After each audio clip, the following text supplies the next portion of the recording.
Сегодня готовлю легкий белковый ужин. Нарезаю кабачок кружочками, выкладываю на противень, распределяю фарш. У меня куриный фарш. Распределила по всем кабачкам и заливаю сметаной с чесноком. Так, стараемся хорошо перемешать. Я перемешала плохо, и весь чеснок у меня остался на дне. Ну ничего, я его распределила по всему фаршу. И убираем в духовку при 180 градусов минут на 20.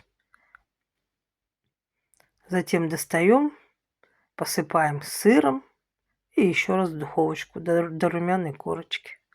И вот такой вкусный, легкий, бюджетный ужин у нас получается. И, кстати, я ничего не солила, не добавляла специй, так как фарш он у меня уже был готов. То есть со всеми специями и солью.